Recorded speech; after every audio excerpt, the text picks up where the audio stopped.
Welcome back to BBB, Building Business Blooper. Okay, the first 3 episodes you finally survived. So here's episode 4. We're talking about trade lines, vendors, as well as we're talking about building business credit. Business and individual credit is 2 different ball games. But today we're talking about business side, how to establish your business. We talked about getting your EIN. We talked about your sales tax use license. We talked about your state license. You may need an operator agreement, or they may ask for corporate bylaws, or they might just want your sales tax use, or they just may ask for your EIN to establish these trade lines. So, what is the minimum trade lines? I know I've mentioned 2, but to make it strong for building your business, you need at least 3 trade lines that Dunes, Bradstreet, and Paydex score can effectively report your status of how you do business, how you pay your bills. Basically, when I say bills, I mean your vending companies. Vending companies is like trade lines. Trade lines is I mentioned 2, Uline, and I mentioned Quail. But I'm going to give you the first level of trade lines, which is Uline, Quail, Granger, Gempler, that's GEMPLERS, and HD Supply, Seton, SETON, Interstate Batteries, Blue Ribbon Web Hosting. These are some trade lines that you can actually register. Only thing you have to do is do the business side. You set it up, or you reach out. Some may say reach out through the business site. You click it above or below, wherever it's located on the website once you go on their page. But some may ask for a sales tax use. Some may ask only for an EIN number. Some may ask for more than one. But whatever it is, provide it to them so they can establish your account as a business account. It'll give you an option to do regular business. You still can pay your balance in full, or you can do whatever based on the dollar amount that you purchased. It's not necessary to buy up the whole store, but you want to start out, even if you have a $50 minimum, it's the $50 minimum to report. So even if you got a $50 order, they're going to report it under your business side as your trade line. Long as you pay it on time or pay it in full, same day payment, 30 days. So usually the payments that's under $300, they're usually set up on a 30-day net. I don't know what the guidelines, because every guideline is different when it comes to each company. But dealing with Uline and Quail, they usually have it set up on the 30, 60, 90, 120 days based on your dollar amount. And you have an option to apply for their credit, the regular credit, if you meet those criteria, where you can get a line of credit. Or you can just be a good customer and pay your balance in full. But just remember, if you have a business, do it in your business name.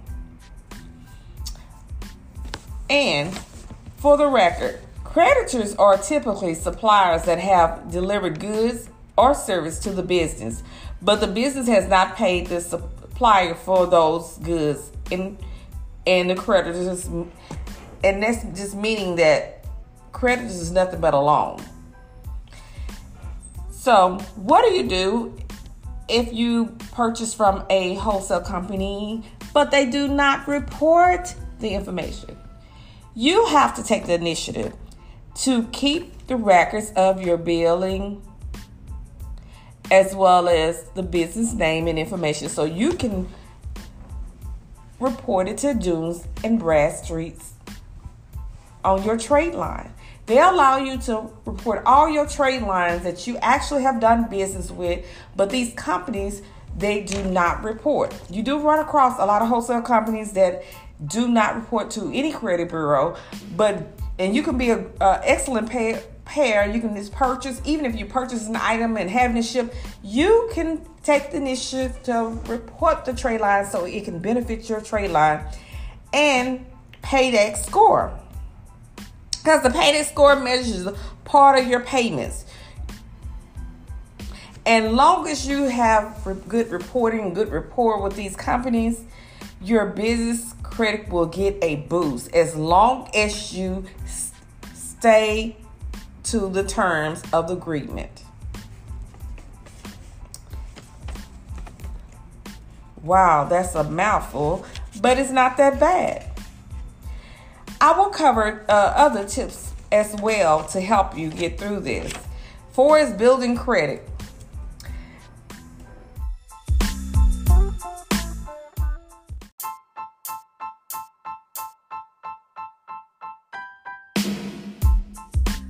We'll be covering those trade lines and credit today. How to build business credits. Keep your information current with all 3 credit bureaus. Establish trade lines with your supplier. Make payments to creditors on time or early. Borrow from lenders that report to credit bureaus. Keep your public record clean. I understand that sometimes that everyone don't have that perfect credit, but it's still a way to build your credit. But this is talking about business credit, not your personal credit. There's 3 trade lines that Dunes and Bradstreet's report and Paydex score. Paydex score, what they do is they measure parts of your payments.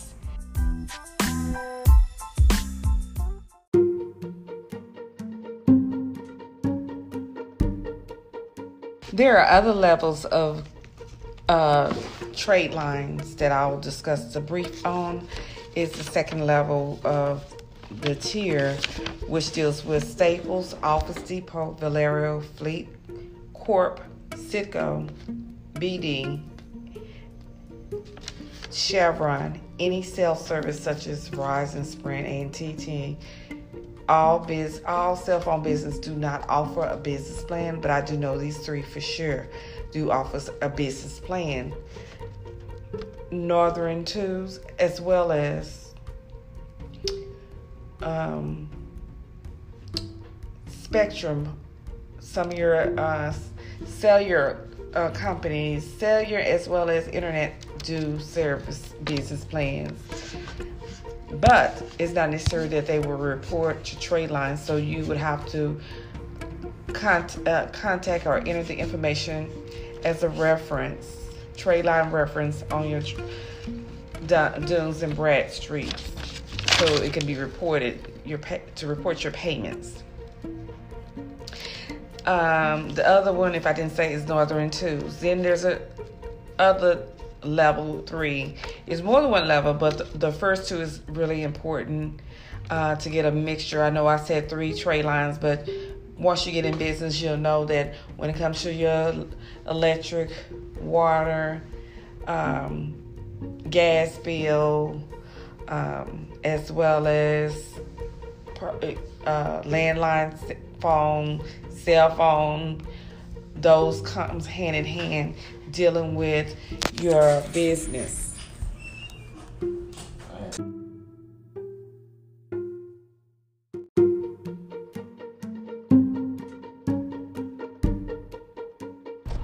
I still want to go over and make sure you understand that the minimum is 3 trade lines, and understand that in order to establish a business, you're not using your individual business.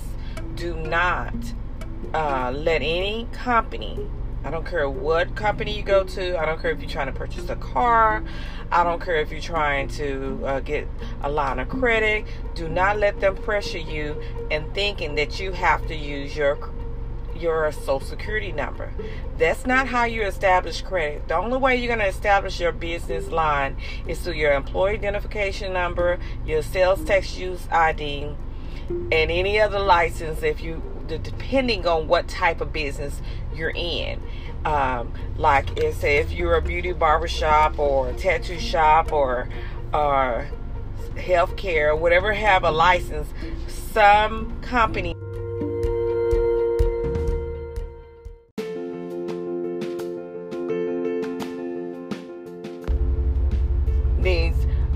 require you to have certain documents. You will run across some companies even will ask you for operation agreement, depending on what type of supplier you're dealing with. It is very important to understand the difference. When you're using your Social Security number, it's just building your own personal Social Security. That's not helping your business side.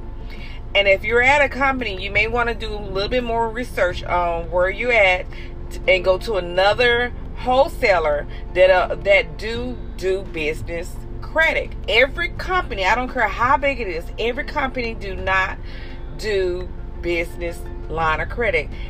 Sometimes those salesmen don't have a clue and they're just trying to make a sale. So make sure you go in confidence and you're knowing what you're doing and having your paperwork together.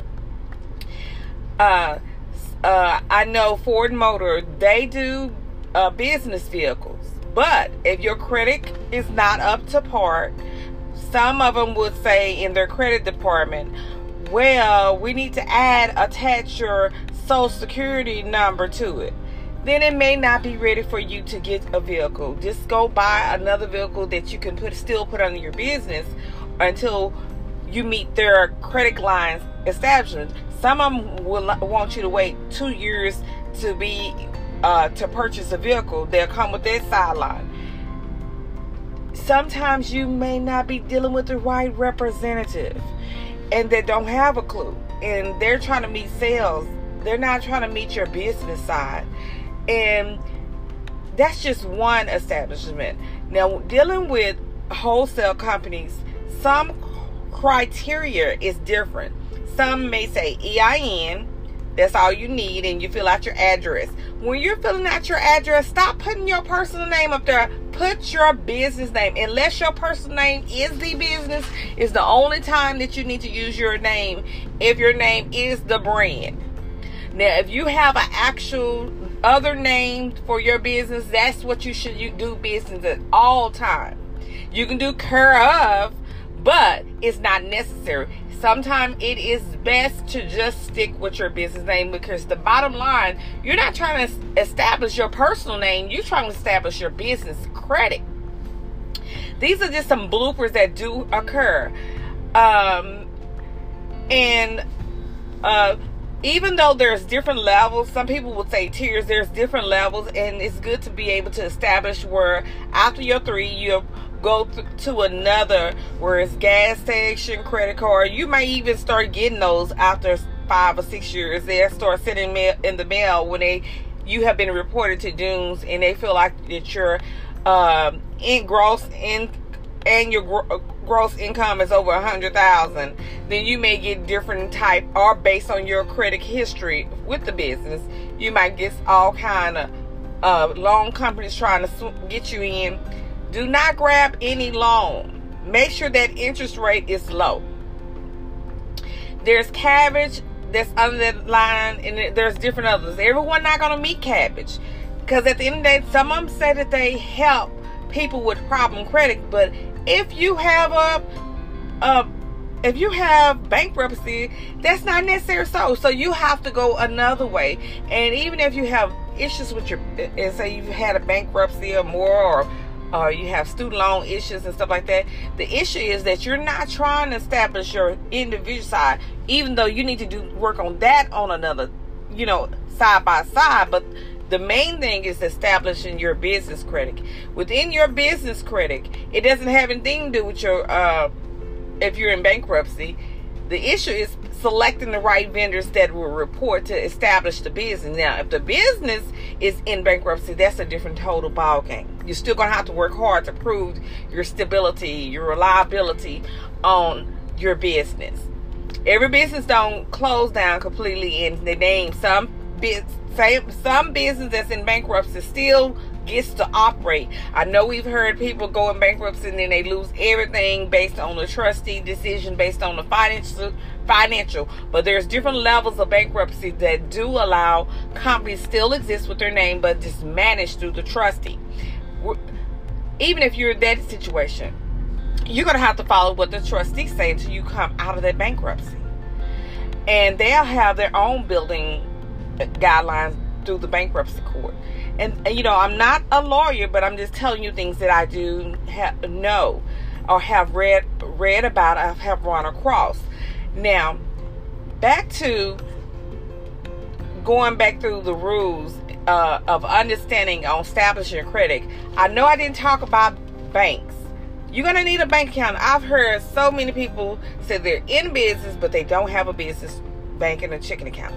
All companies are not going to allow you to bank with them because based on your credit establishment, whether you had a closed account, you're going to have to figure out there are other banks out there that do not mess with your personal side. And there are some banks, even if you mess up, as long as you correct it, they'll let you come right back in. Bank of America is one of those banks. As long as you take care of their bill or make some type of arrangement, they will eventually allow you to come over if you run across those issues. So these are little bloopers that happen. Some people choose not to go in business because they have so much going on. Do not stop your dreams because you got issues. If you got a money niche and you can make money, or you have been making money but you don't have the credit stability, these are ways that I'm telling you that'll help you build that business no matter how bad your credit is. Personally, so I'm going to go over the main criteria.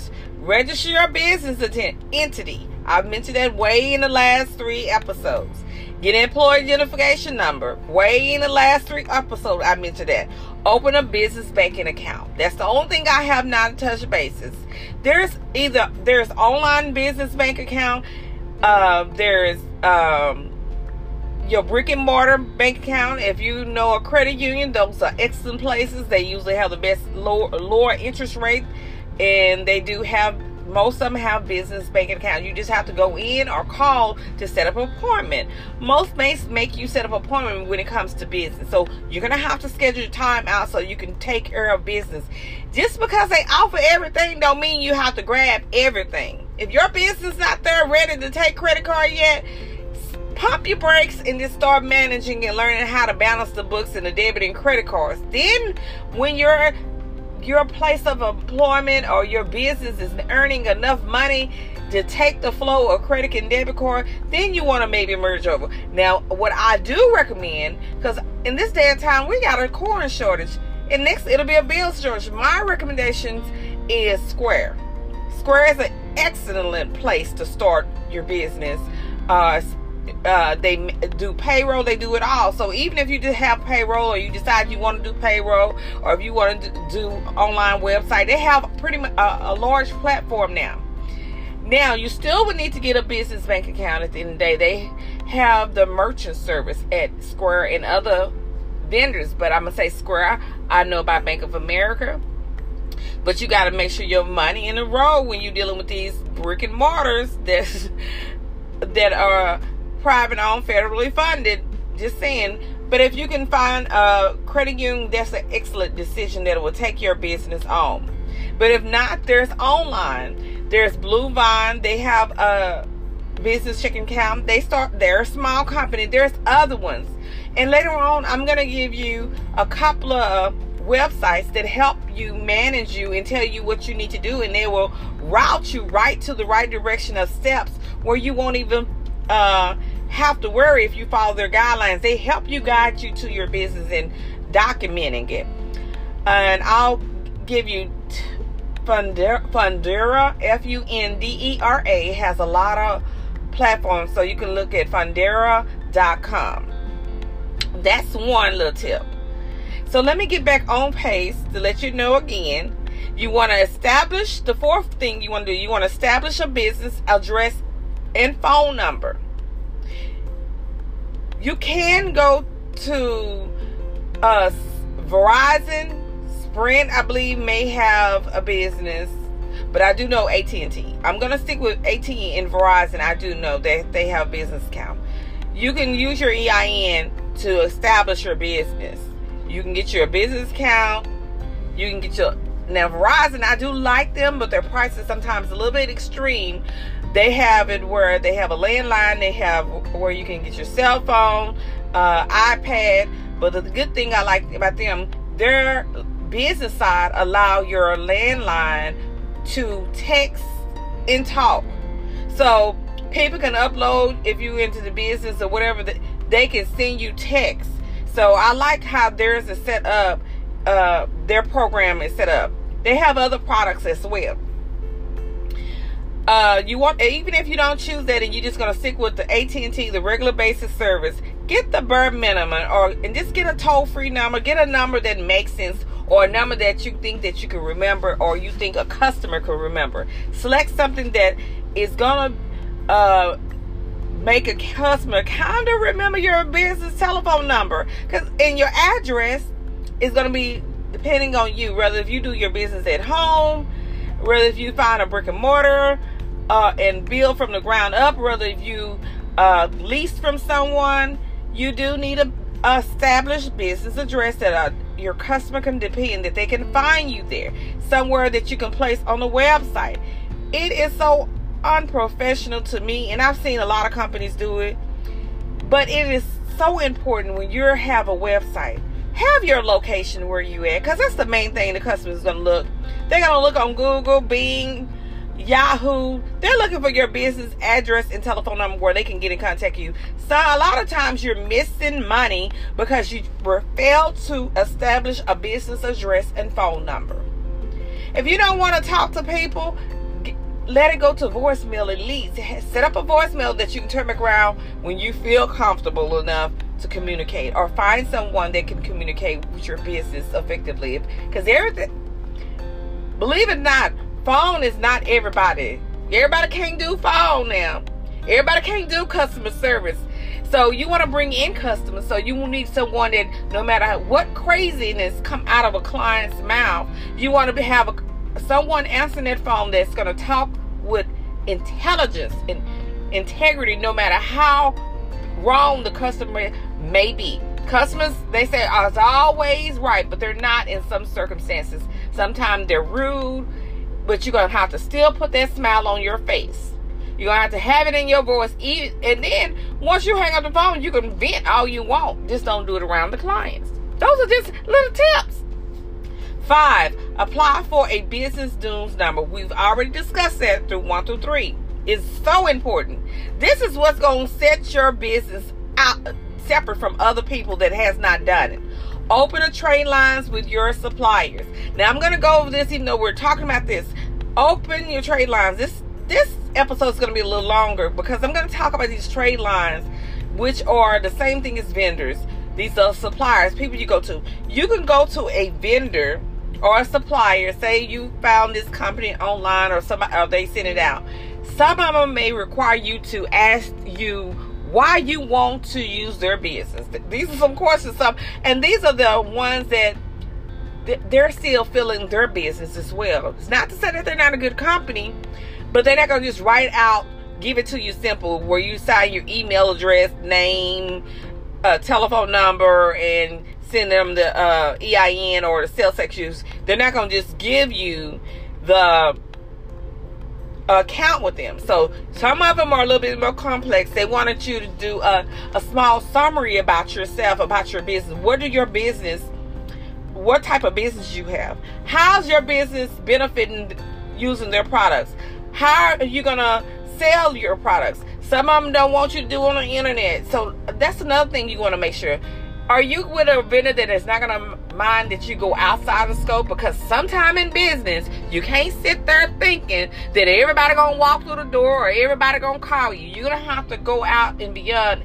And maybe you may have to put some of your products on Etsy. Maybe you have to put it on eBay or Amazon or whatever other Facebook platforms, whatever it is. Because sometimes you may have a low day where you don't make that income. It's called multitasking your business to make income. You can sit in there all day. You can't make customers come. Sometimes you may have a flux of customers that come regardless. Every business, I don't care how big it is, every business have a dry spell. And sometimes they boom like crazy. You're going to have to figure out what time of the month that your community have that spending niche, because all of them have a spending niche no matter what community you're, or you're going to have to get out and pull from different directions in different communities. You can't be comfortable and accepting what you already have if you plan to excel your business. You're going to have to step out of your comfort zone. So on those trade lines, which I call vendors, you have to understand some of them will ask you, don't get discouraged. They will ask you, what type of products you sell at your company, what type of service you do, what is your intentions. Some of them do not want you to sell on websites. They may want you to do online. Some of them don't even want you to put it on their websites for sale, but you can put it on your website, but don't sell it. You can say in store. So you'll draw the customer to your in-store business, because you always want your customers to know that you have certain products available. You got products available. You might not be able to sell it online, but you have them, get them, draw them into your company. So if you can't effectively think that, just wait on a customer as they come in. Let them know, because it may be another customer that's looking for your services because they've been somewhere else and they see on your website, oh, they got the product I need. So let me come to their product. So post it on there, but just don't sell it. You will run across vendors that are like that.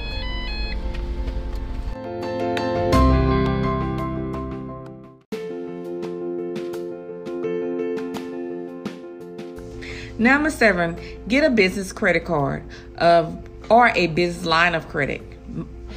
All banks you can apply for on the business side of getting a business credit. You can try a credit union or find any of those companies that you've been with. They give credit cards, and some do line of credit. 8, borrow from lenders who report to business credit bureaus. That's the main thing. The ones that I listed in last episodes, they actually report to the business credit bureaus.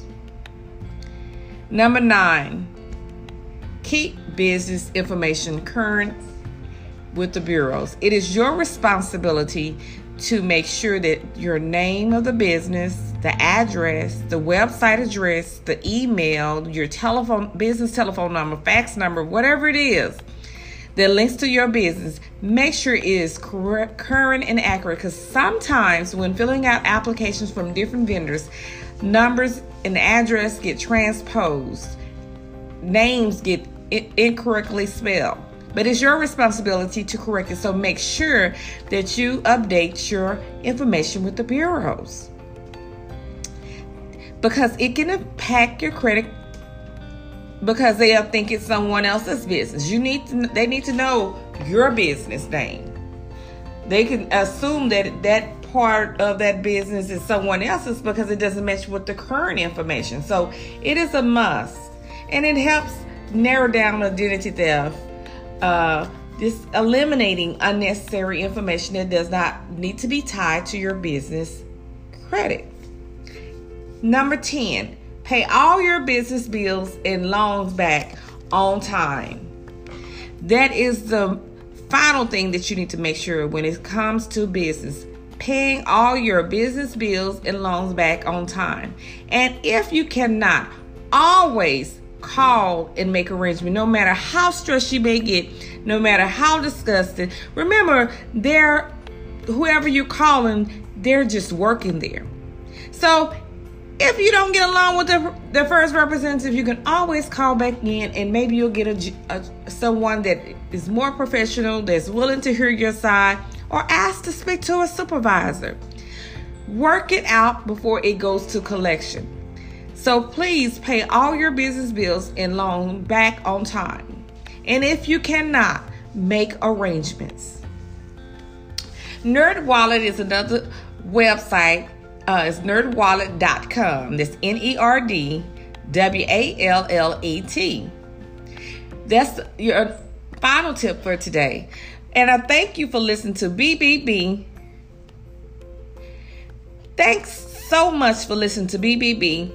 And look forward to listening to my up and next episodes.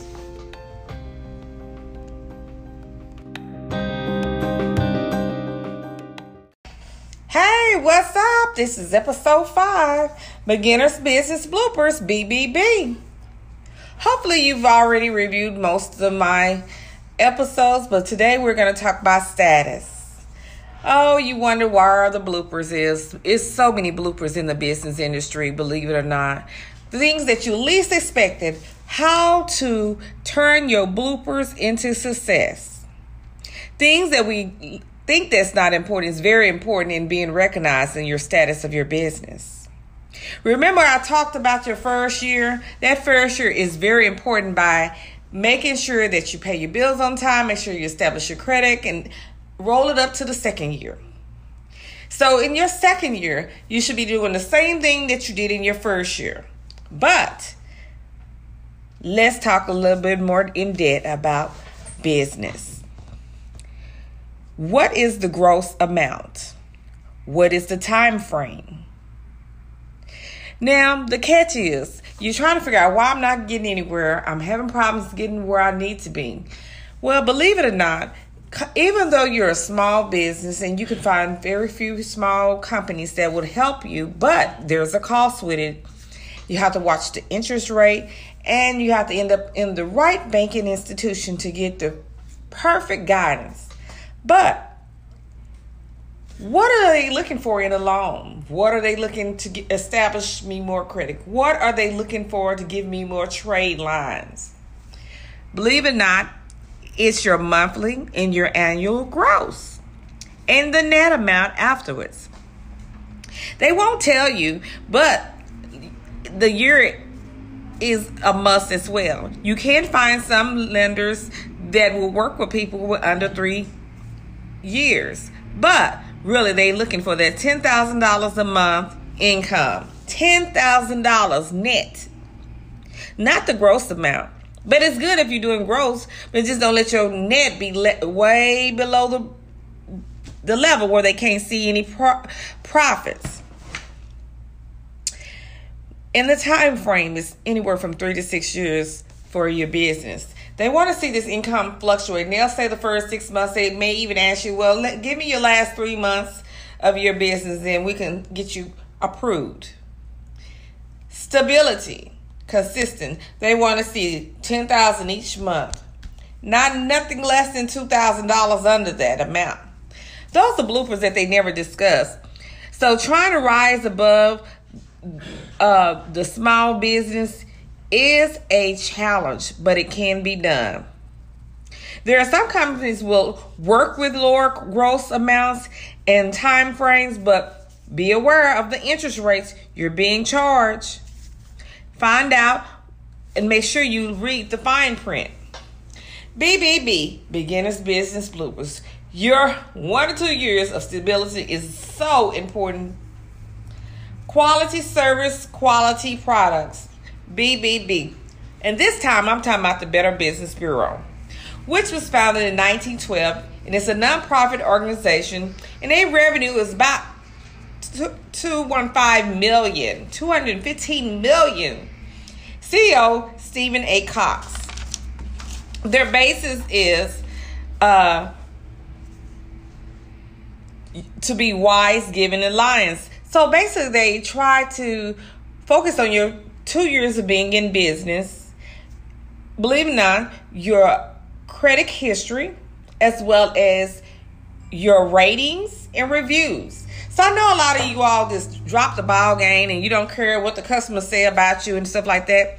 But those ratings and reviews do impact your business on the ability to get the access that you need. Don't let that be a builder. Find a way to satisfy your customers or have top quality products and service where they will not have a reason to have negative reviews. Better Business Bureau does so much more. It has advertisement, it has a different plan, but there is a catch. After 2 years, it is a membership fee, minimum $600. But there's perks in it. You have to get through that first 2 years, then apply, and then see if the perks would apply. It may land you a television commercial. You never know unless you try. But you got to keep your A status in check. Don't forget about the small business in your city or state. Make sure you register your small business. If you are a woman, minority, check in the other business organizations that they may have for small business. Chamber of Commerce is another one to register. A lot of those do cost money. Is it necessary? Is it recommended? No, it's not necessary. But if you feel like your business is going Fortune 500, then, and that's where you want to go, then you need to start building, because they do advertisement, networking, and it can put you on another playing field. So why not go for the goal in your business? So don't think about the right now. Think about the future. So BBB wants you to know about all these services that do provide. They give you that security of promotion, but you got to do your part for your business, making sure you have top quality product, good customer service, making sure your reviews on point, and making sure that your customers write those reviews. Don't make them make up fake ones. Just get them to be honest. If you're getting quality good services and your community, and your personality is splendid, you shouldn't have a problem. But I will say this: no matter how grand your business, you're going to always find those that compete with you. And it's not really a competitive thing, but they're going to find a way to try to lower your score. And keep in mind, if they have never walked in your door and been serviced by you, they cannot get someone else to do the review on you. Make sure you report it to the review, which if you're doing Google, Bing, or whatever, those affect your rating of your business. So if someone is out there putting negative lying information on your business, do the due diligence and communicate with those platforms, because they can remove.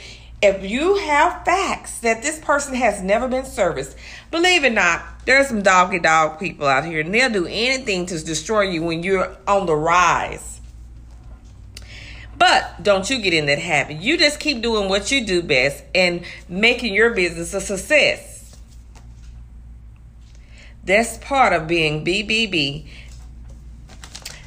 That is just a part of being beginners business bloopers. You're going to run across that. You'll run across people that's competitive. Okay, they may have the same product, but what are you doing different than they're doing? It shouldn't matter what they're doing next door. Just take care of what you do, and you keep servicing your clients. That's the most important thing. It's so many people in the world to be caught up on what the next door neighbor is doing. And for is networking. Learn to network regardless if they're the same business. They may have a product that you may not have that they can service your client, versus their client may have something at your business that they can use. Learn to network, because you can do a team effort at something. I'm not saying be the best friend, but get to know what everybody's business is doing. Just because they have the same title don't mean they're doing the same services. A lot of time you can have the same type of category, but the way you do business is totally different than the next. And you draw in the clients that like the way you do service. So don't focus on anyone else's business but you. You look forward to the future. So, beginners business bloopers. Just hang on in there.